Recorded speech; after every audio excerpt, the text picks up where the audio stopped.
할렐루야. 아멘. 할렐루야. 아멘. 오늘 우리 특별 새벽 기도의 네 번째 날, 우리가 주님께로 온전히 돌아가는 그 귀한 은혜, 특별히 우리 고난 주간 보내고 있는데 그 주님의 희생의 사랑과 은혜들이 우리들에게 넘쳐서 우리가 감격하고 또 우리 안에 그 주님의 사랑이 충만한 그 귀한 시간 되길 주님의 이름으로 축원드립니다. 우리 오는 분들과 함께 이렇게 한번 인사하겠습니다. 하나님께로 돌아가는 길이 믿는 자의 살 길입니다. 하나님께 돌아가는 길이 믿는 자의 살 길입니다. 아멘.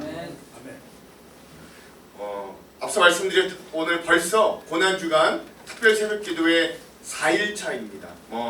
항상 그렇죠. 엊그저께 시작한 것 같은데 우리 특별 새벽 기도회가 벌써 내일 하루면 끝이 납니다. 얼마 안 남았으니까 여러분 다들 힘내고 완주해서 승리하시기를 간절히 축원드립니다. 원래 특세하면 오늘이 제일 힘듭니다. 근데 바로 직전 전날이 제일 힘든데 이거 여러분들 이기고 나오셨으니까 완주하실 줄로 믿습니다. 아멘. 우리 옆에 분 우리 이렇게 한번 격려하면서 또 이야기해 봅시다.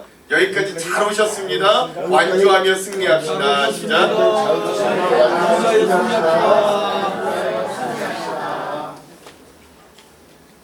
이제 우리가 이 특별 새벽 기도회를 좀 마무리 지으면서 오늘과 내일은 우리 이 호세아 말씀을 통해 우리 여호와께로 돌아가자라는 주제를 좀 이제는 정말로 우리가 마무리 지으려고 합니다. 그리고 오늘은 우리가 이 주제 성구인 여호와께 돌아가자라는 이 주제 성구인 호세아 6장 1절에서 3절의 말씀이 어떤 상황에서 나오게 된 이야기인가를 먼저 살펴보기 위해 오늘의 본문 호세아서 3장의 말씀을 여러분들과 먼저 좀 오늘 나눠보려고 합니다. 그 중에 중요한 주제는 우리가 되돌아가기 위해 길을 만드신 주님에게는 엄청난 대가와 희생이 필요했다 라고 하는 사실입니다. 오늘 말씀에 등장하는 호세아 선지자가 활동하던 이 북이스라엘의 시기는 여로보암 왕 2세가 다스리던 시기였습니다. 이 시기가 굉장히 좀 역설적인 시기인데 이 시기는 북이스라엘이 그 나라 위에 있는 아수르라고 하는 엄청난 제국에 의해서 완전히 멸망하기 한 30년에서 40년 전의 시기였습니다. 그러니까 이 북이스라엘이 완전히 망하기 이제 정말 얼마 남지 않은 상황이라고 할 수 있어요. 그런데 역사가 참 기구한 게 그런 이 당시 여로보암 2세가 다스리던 이 북이스라엘은 제2의 전성기라고 할 만큼 정치적으로는 안정을 누리고 경제적으로는 풍요를 누리고 국가의 영토는 가장 북이스라엘의 역사상 가장 넓었던 때다. 마치 이 북이스라엘이 솔로몬 시대의 영토를 부과하던 것과 같은 그런 시대였다라고 할 수 있었습니다. 근데 이제 그런 이유가 있는데요. 우리 지도 한번 보여주시면. 여러분 이 지도에 보시면 저기 중간에 아람이라는 나라 보이십니까? 그렇죠? 위에는 아수르 제국이 있습니다. 저게 아주 작게 돼 있지만 아수르 제국은 저 뒤에 엄청나게 큰 제국으로 있는 거예요. 그리고 그 밑에 북이스라엘이 있습니다. 저 중진국 아람이라는 나라가요.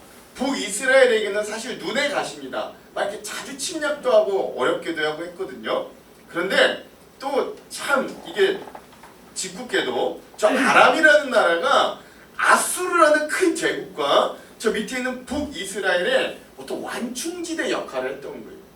그런데 그 아람이 그 위에 있는 아수르 제국의 공격에 의해서 약해진 틈을 타서 북이스라엘이 저 아람으로 쳐들어가게 됩니다.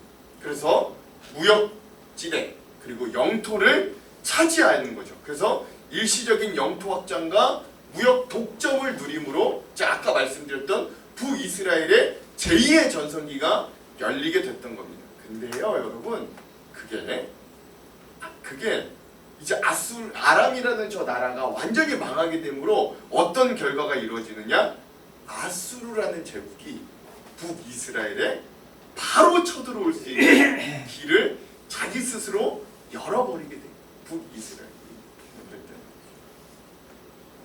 이렇게 북이스라엘은 아수르를 통해 심판이 머지 않았다는 걸 전혀 모른 채 그들의 사회적, 도덕적인 부패가 날로 극심해져가 또 영적으로는 우상, 즉 바알을 섬기고 그랬던. 그래서 하나님을 완전히 거의 외면하던 때가 바로 이 호세아 선지자가 이 활동하던 시대였습니다.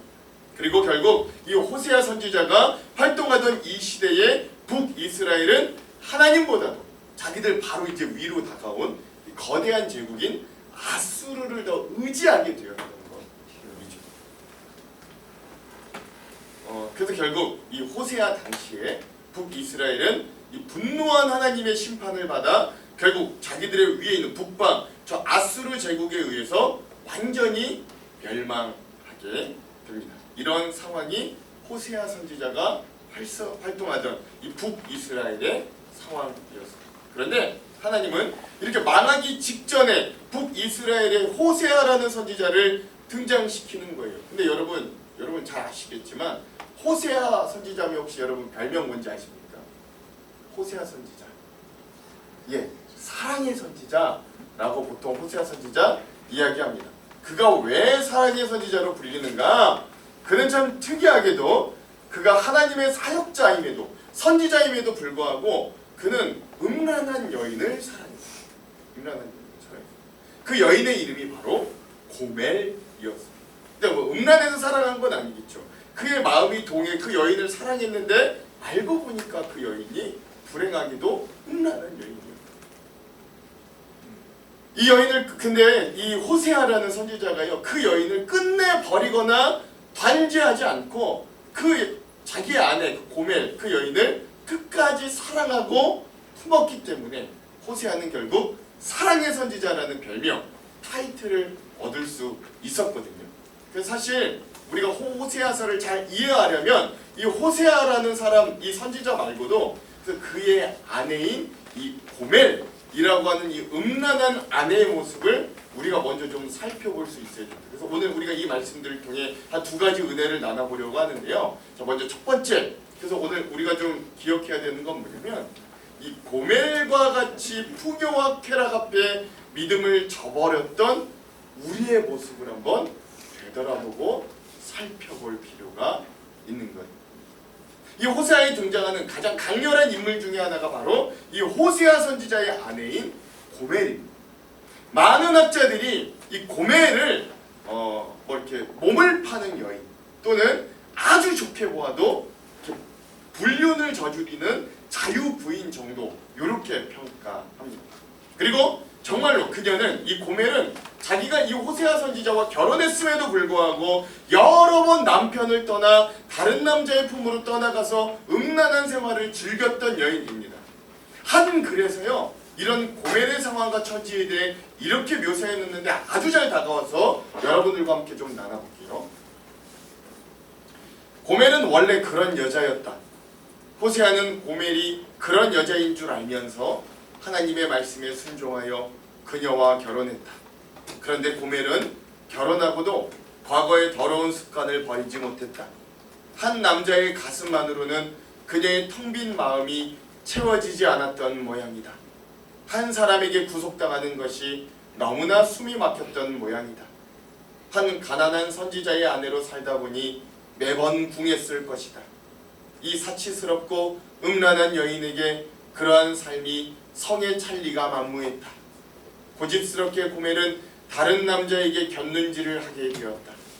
음행하는 대가로 다른 남자로부터 선물을 한 움큼씩 받았다. 이 음란한 여인은 그 선물이 좋았다.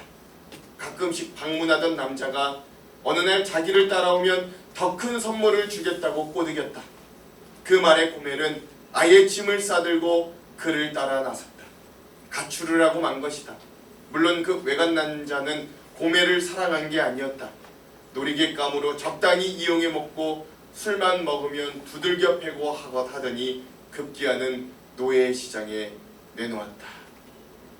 이게 이제 이 고멜의 상황을 이렇게 글로 쓴 하나님은 이런 이 호세아의 가정사를 통해서 이 북이스라엘의 상황이 바로 이 고멜과 같이 영적으로 가늠한 상태임을 상징적으로 보여주는 것. 앞서 말씀드렸듯 호세아가 활동하던 당시 이 북이스라엘 여로보암 2세가 통치하던 이 시기는 정치 경제적으로 어떤 상황이었다고요? 상당하게 번영을 누렸던 시기였습니다. 그러나 이렇게 정치적으로 경제적으로 이들이 번영했지만 이 북이스라엘 왕국 백성들로 하여금 그 번영이 그 잘됨이 오히려 물질 만능주의, 현세 지향적인 인본주의, 세속적인 쾌락주의에 빠지게 만들었다는 거예요. 결국 정치와 종교 지도자들을 비롯한 백성들이 극심한 종교적인 또 도덕적인 타락에 빠지고 말았습니다. 그리고 이들은 이 모든 성공이 하나님으로부터 왔음에도 불구하고 이들은 자신들이 음란히 섬기던 이 바알신 때문에 우리가 이 모든 것들을 누린다고 착각하며 살았습니다. 즉 이런 북이스라엘의 모습에 대해 하나님은 그런 호세아 선지자의 비극적인 결혼 생활을 통해 하나님의 상황과 이 백성들의 상황이 어떠한가를 좀 알기를 원했던 거예요. 지금 북이스라엘은 번영과 쾌락의 우상 바알 앞에서 모두 고개를 숙이고 심지어 이들이 어떤 일까지 저지르냐면 이들이 하나님을 떠나 바알신을 섬기면서 이 자기의 딸들의 처녀성까지도 이 바알의 신전에 나아가 자기 딸을 그냥 공창이 되게 하는 이런 극도로 혼잡한 이 음란한 상황이 북이스라엘의 상황이었다. 그래서 이 음란한 아내 고멜의 모습은 호세아 당시 북이스라엘이 하나님을 온전하고 하나님만 섬기기보다 풍요와 물질 그리고 자기들을 사로잡는 이 쾌락 앞에 머리 숙인 이 북이스라엘의 성도들을 상징하는 표징이 되었다. 그런데 고멜은 꼭 이 북이스라엘의 백성들만 상징하는 건 아니었던 거예요. 이 고멜은 오늘 우리가 또 다른 고멜의 길을 갈 때가 많음을 우리들에게 알려줍니다. 너무 나간 표현 같습니까? 그래도 고멜까지는 뭐 이렇게 혹시 생각하십니까? 아니요. 우리도 확실히 고멜 같습니다. 우리도 처음 신앙생활 시작했을 때 누구보다 뜨거웠습니다. 우리에게 마치 하나님밖에 없는 것처럼 여겨지며 우리 열심히 하나님을 섬겼습니다.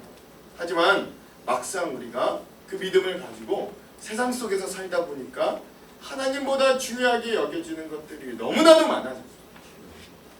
세상 성공이 하나님보다 더 중요해졌습니다. 처음에 하나님께 영광을 돌리기 위해서 내가 이것들을 합니다 라고 했지만 이제는 그저 내가 잘 먹고 잘 살고 내가 영광받기 위해 치열하게 분투하며 살아갈 뿐입니다. 하나 둘씩 세상과 타협하다 보니 즐길 것들 하나님을 찾는 것보다 더 우선적으로 찾는 것들이 이제는 너무나도 많아졌던 거예요. 그래서 신앙이 무너진 채로 살아가는 우리의 모습들이 너무나도 많아졌어요. 그러므로 오늘 또 다른 영적 고멜이 저와 여러분들이라고 해도 우리 사실 할 없습니다. 지나친 말이 아니에요. 오늘 우리는 왜 예수님만으로는 도저히 만족이 되지 않는가? 오늘 우리의 믿음을 좀 한번 우리가 이 고난주간에 되살펴볼 수 있어야 되는 것이죠. 그럼에도 우리가 하나님께 돌아가야 될 편을 선택할 것은 결국 우리를 값을 주고 사실 분, 우리의 인생을 끝내 책임지고 살리실 분은 우리 유일한 신랑 되신 예수 그리스도밖에 없기 때문입니다. 아멘. 아멘. 우리에게 그러한 신실한 주님이 되실 예수님의 사랑과 희생이 어떤지를 알고 우리가 돌아갈 그 믿음의 길을 위해 그분이 어떤 값을 치르셨는지를 이제 또 우리가 정말 제대로 한번 살펴보기를 소망합니다. 우리 옆에 있는 분들과 이렇게 한번 인사해 볼게요. 결국 예수님밖에는 답이 없습니다. 시작. 결국 예수님밖에는 답이 없습니다. 그러므로 마지막 오늘 본문을 통해 우리가 나눌 두 번째 은혜는 뭐냐면 우리가 이렇게 되돌아갈 길을 위해 주님의 희생을 기억하라 라는 겁니다. 자, 이런 배경이 있는 중에 드디어 오늘 우리가 함께 볼 호세아서 3장에서는 짧지만 아주 핵심적인 하나님의 강렬한 사랑 이야기가 담겨 있는 거예요. 호세아 선지자의 아내 고멜이요 또다시 자기의 남편 호세아를 버려두고 다른 상대, 음란한 상대를 찾아 떠났습니다. 다 같이 오늘 본문 중에 1절의 하반절 말씀을 한번 읽어볼게요. 1절의 하반절 말씀 시작. 나는 주로 가서 살려 살아가다가 울어가지고 그를 살아가다. 아멘. 그렇죠. 하나님이 여기서 호세아에게 뭐라고 말씀하시냐면 너는 또 가서, 너는 또 가서 라고 말합니다. 그러니까 여러분 이 말은 뭐예요? 이 여인이 남편인 호세아를 떠나고 배신한 게 이번이 처음이에요? 아니면 이미 여러 번인 거예요? 여러 번이요. 이미 여러 번이었던 거예요. 그러니까 너는 또 가서라고 하죠.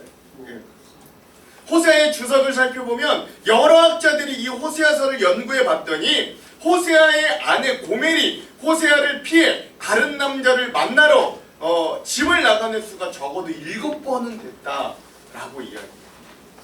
그러니까 오늘 본문의 3장은 아마도 그 고멜이 마지막 7번째로 집을 나가 다른 남자들을 만나고 음란하고 방탕한 생활을 하고 있던 시기라고 봐야 되는 거예요.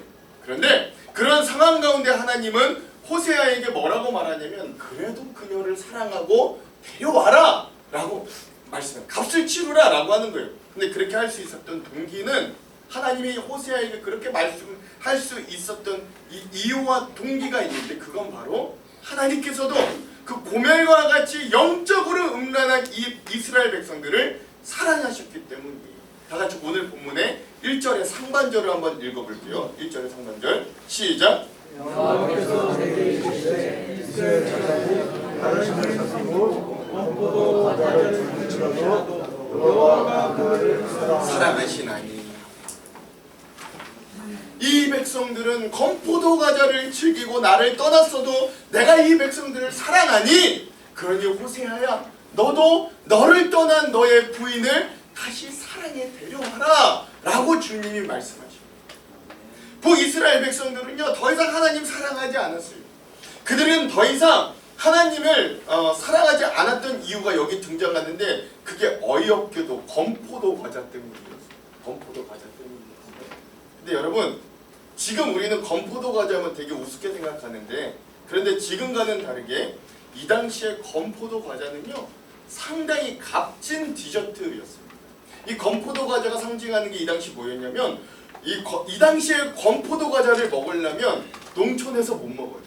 고도로 발전된 사회에서 많은 돈과 기술을 들여야 먹을 수 있는 게 이 건포도 과자였습니다. 즉 북이스라엘 백성들이 이 가나안 땅에서 누리는 풍요로운 생활을 한마디로 표현한 게 바로 이 건포도 과자였던 거예요. 이들이 번영하더니 야 이제 건포도 과자까지 사치스럽게 먹는구나. 이 백성들이 여기에 빠졌구나. 하나님 이걸 말씀하시는 거예요. 그러므로 이 당시 건포도 과자는 하나님의 특별한 축복을 상징하는 음식이었음과 동시에 그 축복을 통해 하나님을 떠나게 만들었던 음식을 상징하게 되었던 거예요. 사실 근데 여러분 생각해 보십시오. 이 이스라엘 백성들이 하나님 앞에 기억해야 될 음식은 뭐예요? 누가 뭐래도 하나님께서 이들에게 주셨던 광야에서 먹여주신 만나예요. 자, 내가 이스라엘 백성이라면 내가 원래 제일 좋아하고 기억해야 될 음식은 만나예요. 만나. 그럼에도 이들에게 만나는 처음에는 좀 맛있었을지 몰라도 자꾸 먹으니까 질려서 고기 달라고 불평했던 게 이 백성들이었던 거죠. 그런데 가나안 땅에 들어와 보니까 이제 광야를 지나 이 가나안 땅에 젖과 꿀이 흐른다는 이 가나안 땅에 들어와 보니까 여기에는 곡식도 있고 포도도 있는 거예요. 하나님만 의지했던 광야와는 다르게 이 가나안 땅 들어와 보니 하나님이 계시든지 안 계시든지 이제 크게 상관이 없는 거예요. 씨를 뿌리면 싹이 나고 때가 되면 비가 내리고 시간이 지나면 열매들이 맺히는 거고 그것들이 이 백성의 눈에는 신앙과는 아무런 상관이 없는 것처럼 보입니다. 건포도를 넣어 만든 이 건포도 과자는 그 맛이 일품이었고 누구나 그걸 한 번만 맛보면 그 맛에 반할 수밖에 없었어요. 이제 이스라엘 백성들의 눈에는 하나님의 안중에도 들어오지 않는 게 야 어떻게 하면 이 건포도 과자를 더 어떻게 빨리 더 먹을 수 있을까? 얼마나 더 많이 먹을 수 있을까? 더 맛있는 것들을 내가 어떻게 더 내 입을 충족시킬 수 있을까? 여기에 이들의 눈이 혈안되어 있었고 심지어 그 생활이 계속되자 이스라엘 백성들은 자기들이 살고 있는 이 가나안 땅에서 정상적으로 노력하고 활동하며 얻었던 걸 하나님이 주신 것으로 생각하지 않았어요. 오히려 가나안 땅 자체가 우리 자신들에게 주는 이 풍요로움이라고 이들은 착각했고, 그 말인즉슨 이들은 가나안 땅의 신 바알이 자기들에게 풍요와 쾌락을 베풀어 주는 거라고 여기는 것이었습니다. 그래서 그 바알 신을 잘 섬기면 매일도 어김없이 우리는 저 건포도 과자를 먹을 수 있다라고 여겼던, 이렇게 이스라엘 백성들은 하나님을 심각하게 떠나 있었어요. 그럼에도 하나님의 사랑은요 변하지 않았습니다. 그 1절의 표현이 뭐예요?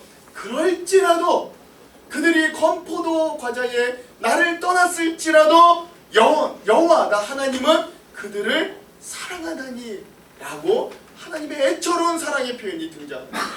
이렇게 하나님의 사랑은 그럼에도 불구하고의 사랑이었던 거죠.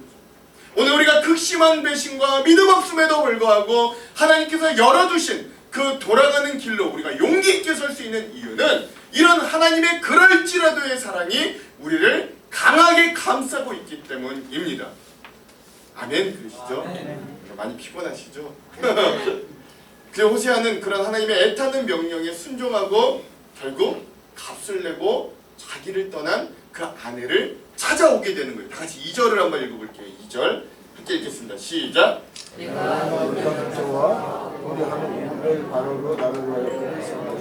그를 사고라고 합니다. 그러니까 이 호세아가 자기를 떠난 아내를 위해 뭐와 뭐를 드렸대요? 은 15개, 그리고 보리 한 호멜 반, 한 호멜하고 반 이렇게 드려서 자기 아내를 다시 사왔대요. 이게 뭔 말이냐? 많은 구약학자들이요 이 당시 고멜의 상황에 대해 이렇게 판단합니다.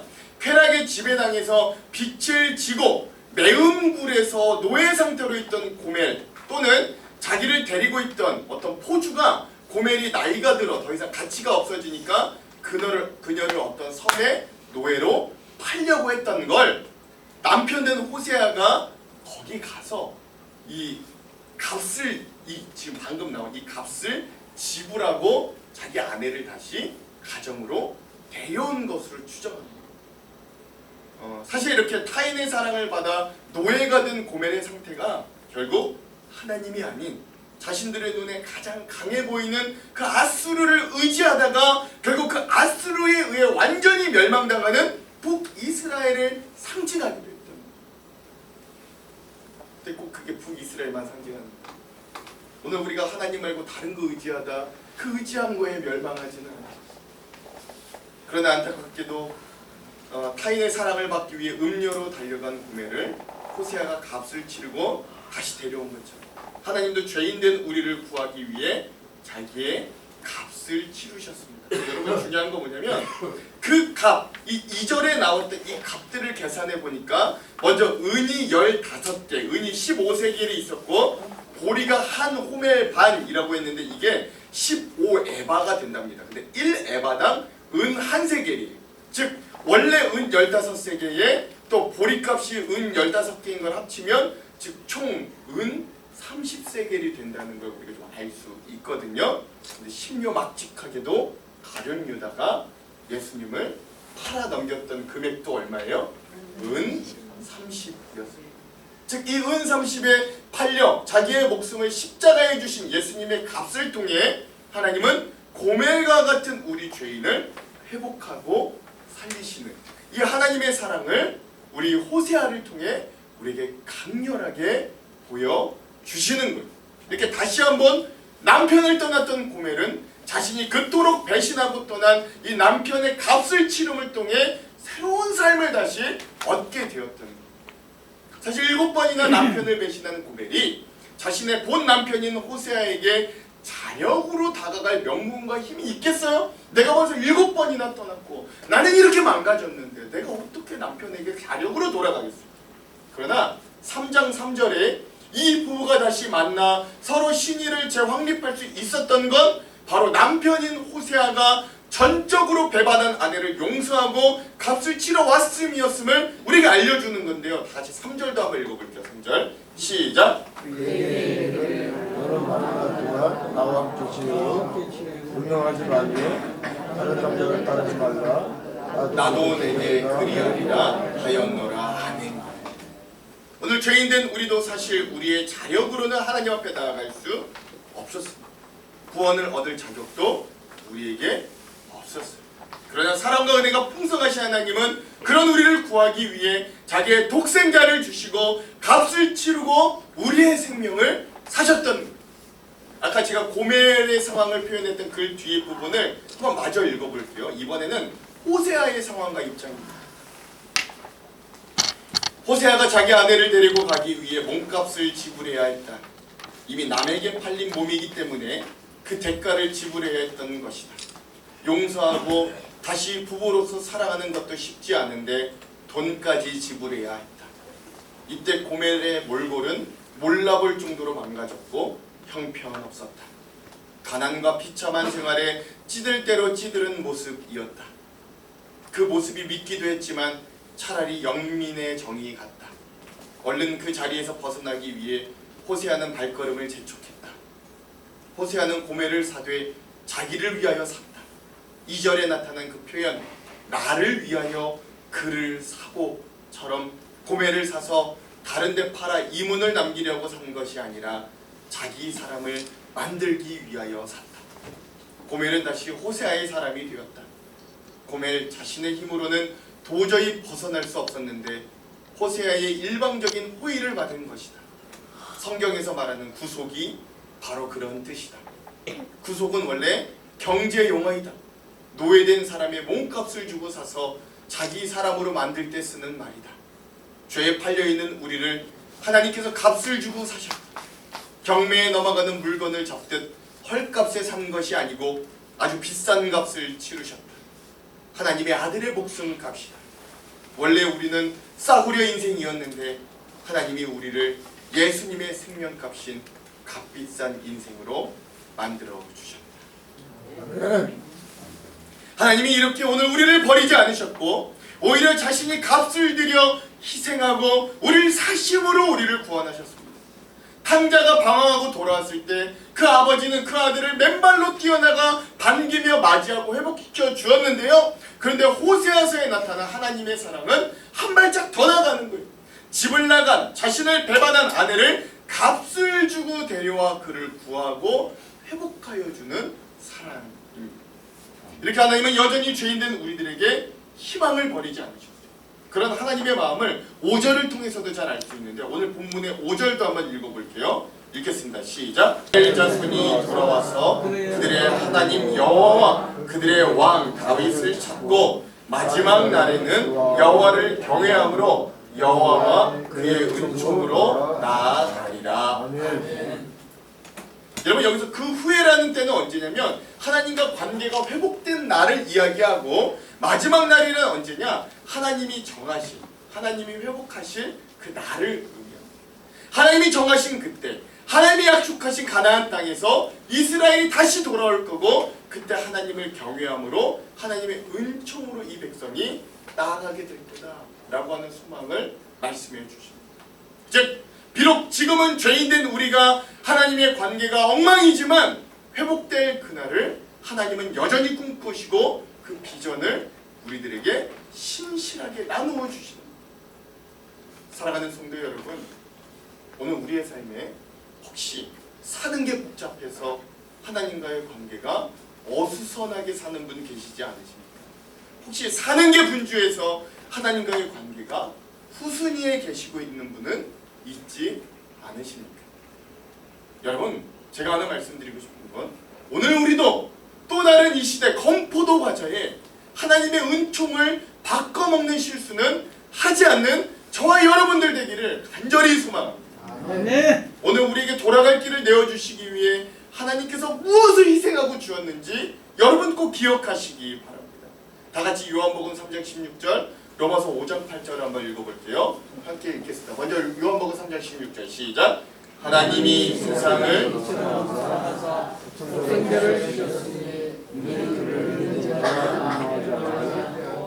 영생을 얻게 하려 하십니다. 우리가 아직 죄인 되었을 때에 그리스도께서 우리를 위하여 죽으심으로 하나님께서 우리에 대한 자기의 사랑을 확증하셨느니라. 하나님 우리를 사랑해 뭘 희생하고 뭘 주셨어요? 뭘 주셨어요? 자기 독생자를 주셨어요. 우리를 사기 위해, 우리를 생명으로 인도하기 위해 독생자를 주셨어요. 하나님의 사랑은 참으로 놀랍습니다. 결코 우리의 상식을 뛰어넘어 지극한 그 사랑의 깊이를 우리가 도저히 알 수 없을 정도로 이렇게 회복하실 주님의 사랑에 우리가 다시 한번 기대어 우리도 우리의 믿음을 점검하고 하나님께로 더 가까이 다가가는 하루 되기를 간절히 소망합니다. 아멘. 때로 하나님은 우리의 죄에 대한 징계와 연단을 허락하기도 하시지만 그러한 하나님의 모습 뒤에 나타난 이 호세아서에 나타난 하나님의 심정은 그러한 죄인을 애타게 사랑하시고 값을 치러 그들을 되찾는 그 마음을 깊이 묵상할 수 있어야 됩니다. 그러므로 오늘 우리는 우리의 삶을 그런 주님께 온전히 드릴 수 있는 삶을 살아내야 됩니다. 왜? 주님이 먼저 우리에게 값을 치러 우리를 사셨습니다. 하나님이 자신의 모든 것을 던져 값을 주고 우리를 사셨으니 우리도 남은 생에는 그 빚을 조금이라도 갚으며 그 은혜와 사랑 가운데 깊이 살아내는 삶이 되어야 될 줄로 믿습니다. 아멘. 그런 은혜와 사랑을 발견할 수 있는 우리 귀한 오늘의 하루, 우리 은혜로 사는 오늘 하루 되기를 주님의 이름으로 축원합니다. 축원합니다.